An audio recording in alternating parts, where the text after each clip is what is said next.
Cette vidéo vient en réponse à la question d'une maman. Mes sources proviennent essentiellement du livre « Accompagner les enfants 10, c'est possible » de l'enseignante Isabelle Ducos-Philippi, écrit en 2020.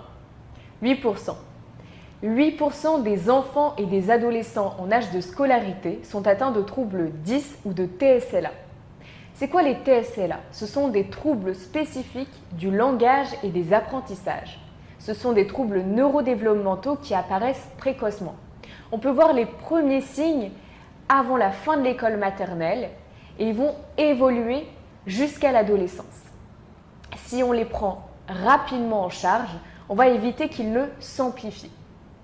Ces troubles 10, ils ne sont pas à confondre avec de l'autisme ou encore avec une déficience intellectuelle. Et ils ne peuvent pas disparaître, malgré un changement de méthode de travail, malgré davantage de travail, ou encore venir s'expliquer par un retard dans l'acquisition des connaissances. Donc, c'est une affectation durable et sévère de la sphère cognitive, autant sur le plan de la perception, du langage, de la mémorisation, des fonctions exécutives ou encore de la perception. Ces troubles 10, ils sont reconnus dans les classifications internationales des maladies, comme la DSM-5 ou la CIM-11.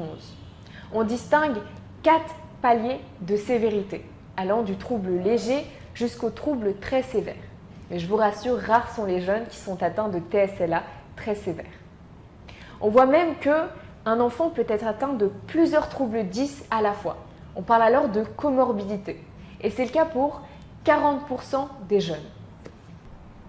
Aujourd'hui, on a identifié 7 troubles 10, notamment la dysphasie qui est un trouble de l'acquisition et de l'autonomisation du langage oral, la dyslexie qui est un trouble de la lecture, la dysorthographie, un trouble de l'orthographe, la dysgraphie, un trouble du geste graphique, la dyspraxie qui est un trouble de la conception et de la réalisation des gestes, la dyscalculie qui est une difficulté à comprendre le sens du nombre, à effectuer des raisonnements logico-mathématiques, et enfin le TDAH qui est le plus parlé de nos jours, qui est un trouble déficitaire de l'attention avec ou sans hyperactivité.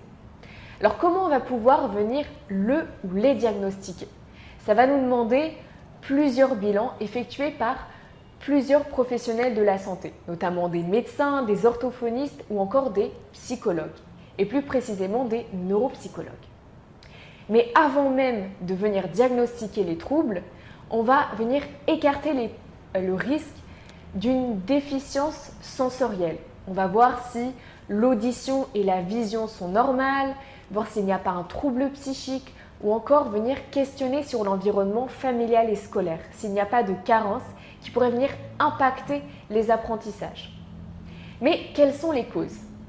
Il y a des causes multifactorielles, mais ce que vous devez retenir, c'est que ces troubles sont présents avant la naissance et qu'ils viennent s'accentuer ou non en fonction du milieu dans lequel le jeune vit.